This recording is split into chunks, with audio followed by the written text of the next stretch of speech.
Sebuah video beredar di media sosial, Kamis, tanggal 5 Mei tahun 2022. Video tersebut memperlihatkan ada sosok Presiden Joko Widodo dan Ibu Negara, Iriana Joko Widodo yang sedang bersama.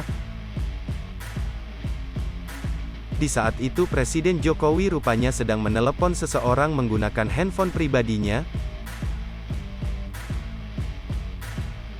Setelah menelepon, Presiden Jokowi lalu memanggil ajudan Pas Pampres yang saat itu ada tak jauh darinya.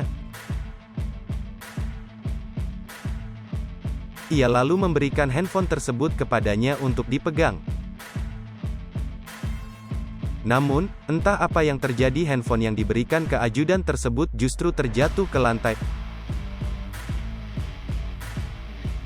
Presiden Jokowi dan Ibu Negara sempat menoleh melihat apa yang sedang terjadi. Kendati tak bisa dihindari lagi saat handphone terjatuh, ajudan dengan sigap langsung mengambil kembali handphone yang sudah terjatuh itu. Warganet pun ramai menyoroti video yang ramai diunggah di media sosial tersebut. Artikel ini telah terbit di sripoku.com dengan judul yang sama.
Hai pemirsa Sripoku TV, jangan lupa komen, like, dan subscribe, serta tonton terus berita-berita terupdate lainnya ya.